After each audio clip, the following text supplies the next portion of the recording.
ಬಾಣಂತಿಯರ ಸಾವು ಆಗಿರೋದು ನಿಜವಾಗ್ಲೂ ಕೂಡ ದುರಂತ, ದುರಾದೃಷ್ಟಕರ. ಇದನ್ನು ಮಾನ್ಯ ಮಂತ್ರಿಗಳು ತುಂಬ ಗಂಭೀರವಾಗಿ ತೆಗೆದುಕೊಂಡಿದ್ದಾರೆ ಮತ್ತು ಸರ್ಕಾರನೂ ಕೂಡ ಅಷ್ಟೇ ಗಂಭೀರವಾಗಿ ಇದನ್ನು ತೆಗೆದುಕೊಂಡಿದೆ. ಅವರು ಲ್ಯಾಬ್ಗೆ ಇದನ್ನೆಲ್ಲ ಟೆಸ್ಟ್ ರಿಸಲ್ಟ್ಸನ್ನು ಕಳಿಸಿದ್ದೇವೆ. ಆ ಔಷಧ ಕಂಪನಿಯವರ ಬೇಜವಾಬ್ದಾರಿತನದಿಂದ ಇದು ಆಗಿದೆ ಅನ್ನುವಂಥದ್ದು.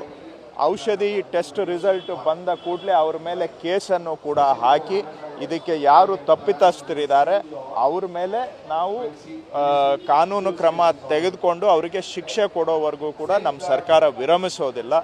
ಆದರೂ ಕೂಡ ಅವರಿಗೆ ಶಿಕ್ಷೆ ಕೊಟ್ಟರು ಆಗಿರೋ ನಷ್ಟಕ್ಕೆ ಏನು ಸಿಗುತ್ತೆ ಅಂತ ನೀವು ಕೇಳ್ಬೋದು. ನಿಜ, ಭಾಳ ದುರಂತ. ಯಾಕಂದರೆ ಕುಟುಂಬದ ಒಬ್ಬ ಸದಸ್ಯರನ್ನು ಅಂತಹ ಒಂದು ಘಟ್ಟದಲ್ಲಿ ಕಳೆದುಕೊಳ್ಳುವುದು ಅದಕ್ಕೆ ಸಮಾನವಾದಂಥ ಇನ್ನೊಂದು ದುರಂತ ಮತ್ತೊಂದು ಇಲ್ಲ.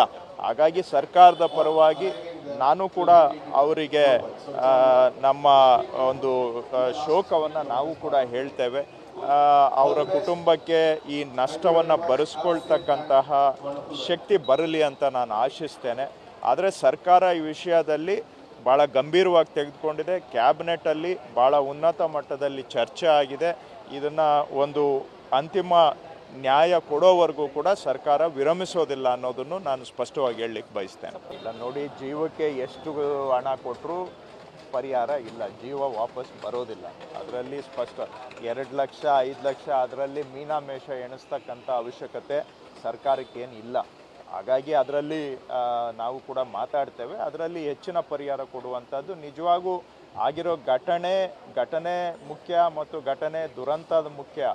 ಎಷ್ಟು ಪರಿಹಾರ ಕೊಡಬೇಕು ಅನ್ನೋದ್ರ ವಿಷಯದಲ್ಲಿ ಖಂಡಿತವಾಗಿ ನಾವು ಚರ್ಚೆ ಮಾಡ್ತೇವೆ. ಅದಕ್ಕೆ ಸೂಕ್ತ ಪರಿಹಾರ ಕೊಡೋದ್ರ ಬಗ್ಗೆನೂ ಕೂಡ ನಮ್ಮದೇನು ಇದಿಲ್ಲ, ಅದರಲ್ಲಿ ಅಡ್ಡಿ ಆತಂಕ ಇಲ್ಲ.